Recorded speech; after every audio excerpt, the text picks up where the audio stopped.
নমস্কার বন্ধুরা, আজ আমি আবার হাজির হয়ে গেছি একটি নিউ লাভ রিডিংয়ের সাথে। নতুন একটি ভালোবাসার রিডিং নিয়ে আমি আবারও হাজির। আজকে একটু লেট হয়ে গেছে, বাট তবুও আবার চলে এসেছি আমি।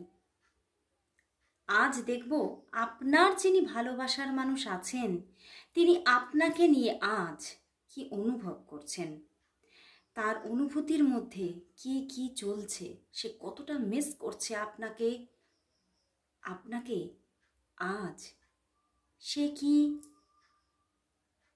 মন থেকে বলতে চেয়েছেন সবটা দেখব। এবং তার সাথে দেখব কামিং 15 ডেজ আপনাদের সম্পর্কের মধ্যে কি চেঞ্জ আসছে বা কোনো গুড চেঞ্জ আসছে কিনা। তার সাথে সাথে দেখে নেব এই সম্পর্কের জন্য ইউনিভার্স কি গাইডেন্স দিচ্ছে, ইউনিভার্স গাইডেন্স কি। তো আজ আর দেরি না করে শুরু করে দিচ্ছি রিডিং, কারণ অনেকটাই বেশ দেরি হয়ে গেছে। তো দেখব তোমার যিনি ভালোবাসার মানুষ আছেন তিনি তোমাকে নিয়ে আজ কি অনুভব করছেন, আজ সারাটা দিন তিনি আপনাকে নিয়ে কি অনুভব করছেন, তার অনুভূতি কি চলছে আপনাকে নিয়ে।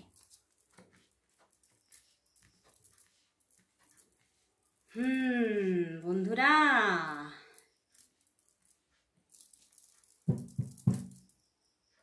Three of sword. বন্ধুরা, সে যে এই সম্পর্কের মধ্যে ভীষণভাবে একটা এন্ট্রি নিতে চাইছে। তোমরা কি একটু দূরে আছো? তোমরা কতদিন কথাবার্তা বলনি? বেশ কয়েকদিন যাবৎ হয়তো সেই মানুষটিও কথা বলেনি বা তুমিও সেইভাবে নিজেকে এই সম্পর্কে ইনভেস্ট করনি। বিকজ তোমাদের মধ্যে দুটো জিনিস দেখাচ্ছে, নয় তোমাদের মধ্যে কোনো ঝগড়াঝাটি ইস্যু হয়েছে, এমন কোনো কথাবার্তা তোমাদের মধ্যে হয়েছে দুজনের মধ্যে যেটা ওনার মতামত আপনি কিছুতেই মেনে নিতে পারেননি, এবং সেখান থেকে আপনাদের মধ্যে অনেকটাই ঝগড়াঝাটি অশান্তির একটা প্রবণতা কিন্তু দেখা যাচ্ছে। এবং তবে কিছু কিছু মানুষের মধ্যে কিন্তু এখানে একটা থার্ড পার্টি ইস্যুও কিন্তু আছে। এই থার্ড পার্টিটা কিন্তু শুধুই যে আপনাদের জীবনে অন্য কোনো একজন পুরুষ বা নারী সেটা কিন্তু আমি বলছি না। এখানে কিন্তু আমার এনার্জি এটাই চ্যানেল হচ্ছে, এখানে কিন্তু কারো কারোর জন্য কিন্তু ফ্যামিলিও থার্ড পার্টি। তো সেক্ষেত্রে উনি কিন্তু ভীষণভাবে এই সম্পর্কের মধ্যে উনি ভেবেছেন যে এই সম্পর্কটা হয়তো কোনোভাবেই এগিয়ে নিয়ে যাওয়া বা ম্যারেজ পর্যন্ত এগিয়ে নিয়ে যাওয়া সম্ভব নয়। তো সেখান থেকেই এই যে একটা মানসিক একটা ডিপ্রেশন, সেখান থেকেই কিন্তু উনি ভেবেছিলেন নিজেকে সরিয়ে নেব। তো সেই জন্যই কিন্তু সেইটা উনি থিঙ্কিং তো করেছেন, বাট সেটাকে রূপ দিতে পারছেন না আদতে। তিনি কিছু দিন তোমার থেকে, আমার তো এখানে মনে হচ্ছে খুব কয়েকটা দিন, হয়তো 3-4 দিন বা কারোর জন্য হয়তো 13-14 দিন এরকম তোমরা হয়তো ডিট্যাচ আছো। তো সেখান থেকে সেইটুখানি দূরত্বই কিন্তু সে আর সহ্য করতে পারছে না। সে কিন্তু ইউনিভার্সের কাছে খালি খালি সে কিন্তু প্রে করে চলেছে, কবে দেখা হবে, কবে দেখা হবে, কবে কথা বলবো, কবে মনের ভিতরের কথাগুলো তাকে সমস্ত খুলে বলবো, কবে একটু সামনাসামনি ঝগড়া করতে পারবো। কোথাও যেন তিনি এটাই চিন্তা করছে যে যদি ঝগড়াও হয় তাতেও কোথাও যেন শান্তি। এই দূরত্ব, এই নিস্তব্ধতা আর ভালো লাগছে না। এই সাইলেন্স, তোমাদের মধ্যে যে একটা নিস্তব্ধ ব্যাপার হয়ে গেছে, না তুমি কিছু বলছো না সে কিছু বলতে পারছে, তো সেখান থেকে এই যে সাইলেন্স ব্যাপারটা তিনি আর কিছুতেই মেনেই নিতে পারছে না। এবং সেই জন্যেই কিন্তু সে নিজেকে ঝগড়াঝাটির কবলে পড়ে কয়েকদিন ধরে একটা রাগ অভিমান, মান অভিমান চলে না, সেখান থেকে চিন্তা তো করেছিলেন আর কথাই বলবো না, কিন্তু তিনি আদতেই থাকতে আর পারছেন না। ভীষণভাবে মনের মধ্যে চলছে কবে কথা বলবো, কবে আমি আবার তার সঙ্গে আবার সেই খুনসুটিগুলো করতে পারবো। এবং ভীষণভাবে এক্সপেক্ট করছে তোমার দিক থেকে একটা যোগাযোগ আসবে, ভীষণভাবে এক্সপেক্ট করছে তোমার দিক থেকে যোগাযোগ আসবে। মানে কিছুটা আবার ইগো আছে। এমন নয় যে যে একদম মানে পুরো নিট অ্যান্ড ক্লিন, ভীষণ একদম একটা পেজ এনার্জি, একদম যে ভীষণ একটা শৈশব, একদম চাইল্ডহুড এনার্জি, তা কিন্তু নয়। কিছুটা ইগোইস্টিকও আছে তোমার পার্টনার। দেখো এসে গেছে দ্য চ্যারিয়েট। চ্যারিয়েটের কিন্তু যথেষ্ট একটা ইগোও আছে, একটা অ্যাটিটিউডকে ক্যারি করে। তো সেখান থেকেই কিন্তু উনি কিন্তু চাইছেন তো বটে যে তোমার সঙ্গে আবার সুন্দরভাবে রিলেশনটা ক্যারি হোক, মানে কন্টিনিউ হোক, বাট কোথাও যেন তিনি খালি খালি মনের মধ্যে জাগছে ওই দিক থেকে একটা SMS আসুক, ওই দিক থেকে একটা মেসেজ আসুক, ওই দিক থেকে একটা যোগাযোগ আসুক। মানে নিজে যে যোগাযোগটা করবে সেই দিকেই কিন্তু তিনি থমকে যাচ্ছেন বারবার করে। তিনি এটাই ভাবছেন দেখি আর কিছুদিন, দেখি আর কিছুদিন, দেখি, এই রকমভাবেই কিন্তু তিনি চিন্তাটা কন্টিনিউ হয়েই যাচ্ছে তার মধ্যে। কিন্তু তার জন্য কিন্তু তিনি কিছুতেই খুশিতে থাকতে পারছেন না। দেখতে পাচ্ছ ডেথ কার্ড। তো ভিতরে ভিতরে যেন মনে হচ্ছে আমি শেষ হয়ে যাচ্ছি। উনি কিন্তু ভিতরে ভিতরে ভীষণভাবে একটা মানে কোথাও যেন একটা এমন একটা নেগেটিভিটিকে ফিল করছে। তিনি এটাই ভাবছেন হয়তো মানে আমার চারদিকটা এমন একটা আবহাওয়া বিরাজ করছে যেন আমার ভিতরটা দম বন্ধ হয়ে যাচ্ছে। উনি কিছুতেই নিজেকে সেই জায়গা থেকে বের করে এনে একটা ফ্রেশ মাইন্ড কিছুতেই রাখতে পারছেন না এবং ভীষণভাবে চাইছেন এই পরিস্থিতিটার পরিবর্তন হোক। আমি আর পারছি না, জাস্ট পারছি না। উনি কিন্তু ভীষণভাবে মানে মনের ভেতরটা যেন চিৎকার করে বলতে চাইছে প্লিজ একটা কল মেসেজ তুমি করে দাও, জাস্ট করে দাও, তারপরেই কিন্তু আমি কিন্তু তোমার দিকে এগোতে পারবো সঠিকভাবে। মানে ইগোটাকে কিছুতেই ছাড়তে আর পারছে না এখনো, বাট ভীষণভাবে মনের মধ্যে ইচ্ছা তোমার সঙ্গে কথা বলার। এবং এই যে না কথা বলে কোথাও যেন মানে ভীষণভাবে মানে মনের মধ্যে মাঝে মাঝে এখানে কিন্তু আমার একটা কান্নারও এনার্জি আসছে। উনি কিন্তু মাঝে মাঝেই কিন্তু কান্নাকাটিও করছেন ভিতরে ভিতরে, কিন্তু একটা দম ফাটা কান্না।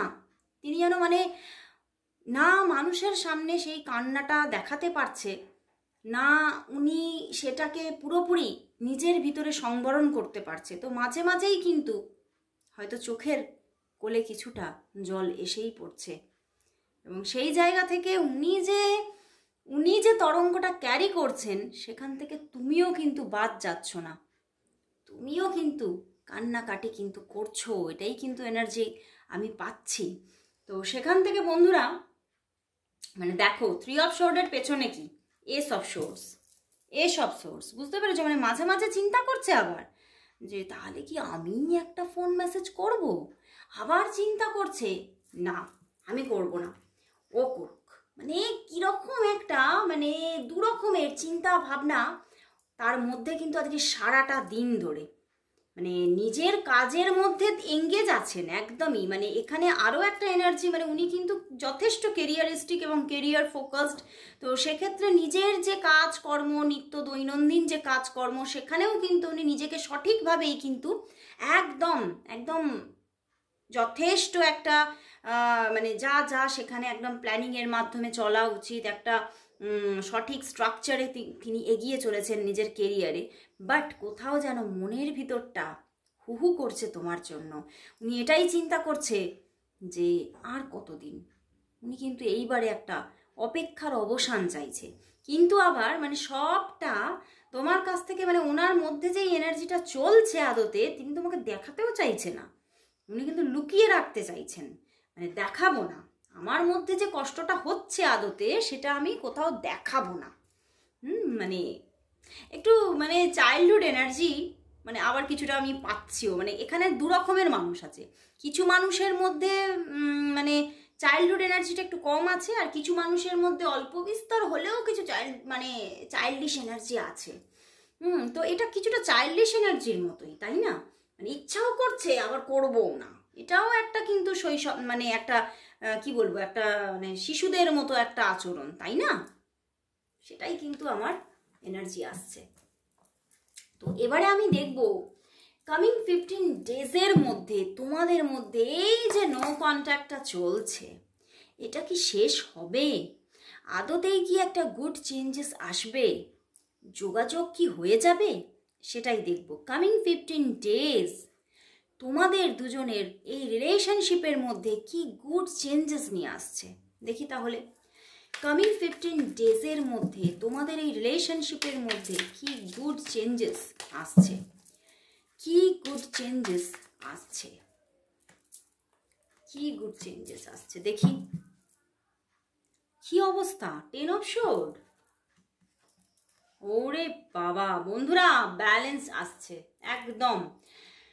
15 ডেজের প্রথমের দিকটাতে কিন্তু আসছে না, কষ্ট কষ্ট কষ্ট, no contact no contact no contact চলেই যাবে বেশ কয়েকদিন যাবত, অন্তত আমার এখানে চ্যানেল হচ্ছে অন্তত কামিং 10 ডেজ তো চলবেই।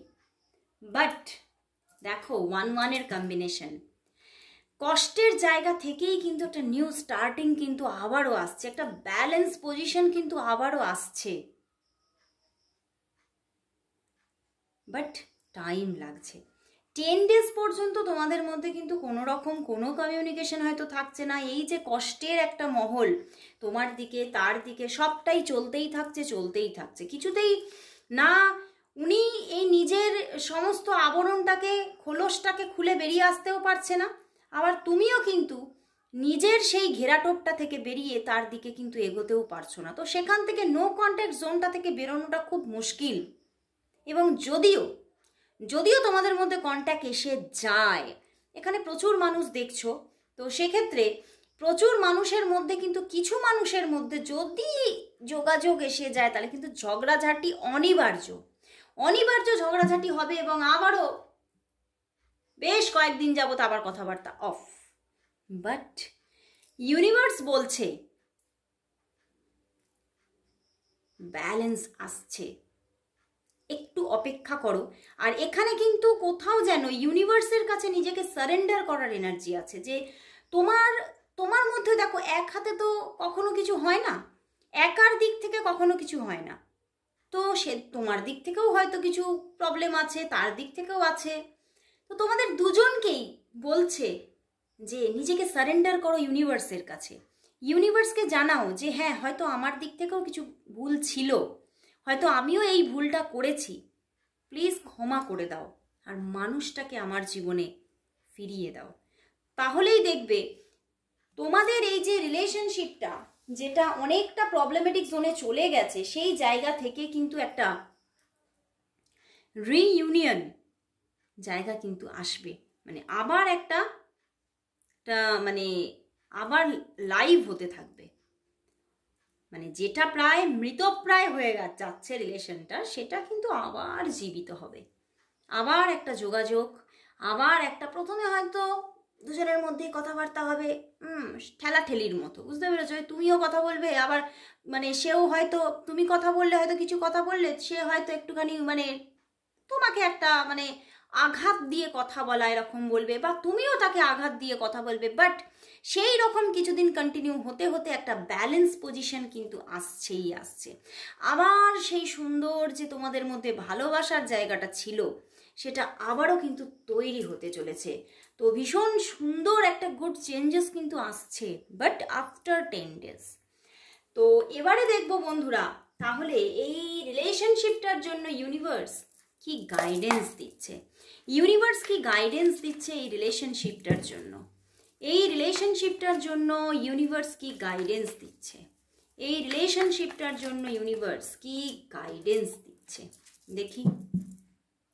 নাইট অফ ওয়ান্ডস, ওরে বাবা দেখো ইউনিভার্স তোমাকে এটাই গাইডেন্স দিচ্ছে, এই সম্পর্কের মধ্যে একদম এক্স্যাক্ট থার্ড পার্টি ইস্যু কিন্তু আছে, মানে অনেকটাই নেগেটিভিটি কিন্তু এই সম্পর্কটাকে অনেকটাই ঘিরে রেখেছে, বাট কোথাও যেন ইউনিভার্স জানাচ্ছে তুমি যদি এই রিলেশনশিপটাকে নিজের জীবনে রাখতে চাও, আদতেই যদি তোমার মধ্যে সেই অ্যাট্রাকশন সেই ভালোবাসা যদি থাকে, তাহলে কিন্তু তুমি নিজেই পারবে সেই নেগেটিভিটি থেকে বেরিয়ে আসতে।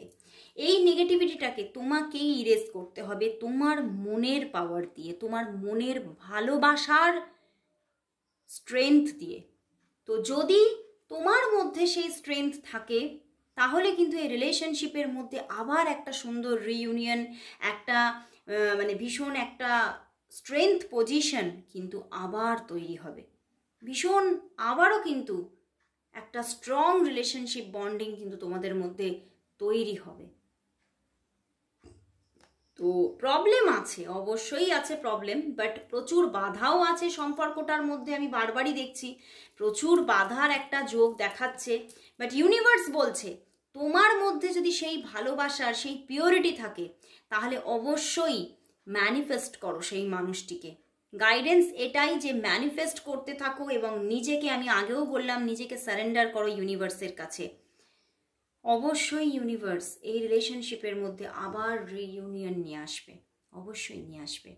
তো আজকে ভীষণ ভালো লাগলো রিডিংটা, তোমাদের কেমন লাগলো অবশ্যই জানিও। এবং যারা যারা এই সুন্দর রিইউনিয়নটাকে গ্র্যাব করতে চাইছো তারা অবশ্যই টাইপ করো 222 লাভ অ্যাবান্ডেন্স, অবশ্যই টাইপ করো। তো আজকের মতো সবাইকে গুড বাই জানিয়ে চলে যাচ্ছি, আবার চলে আসবো কাল। আর আবারও লাইভে আসার ইচ্ছা আছে, যেদিনকেই লাইভে আসি না কেন অবশ্যই তোমরা জয়েন করো, অবশ্যই নিজেদের পার্সোনাল রিডিং পেতে পারবে। তো আজকের মতো গুড বাই, টাটা, শুভরাত্রি।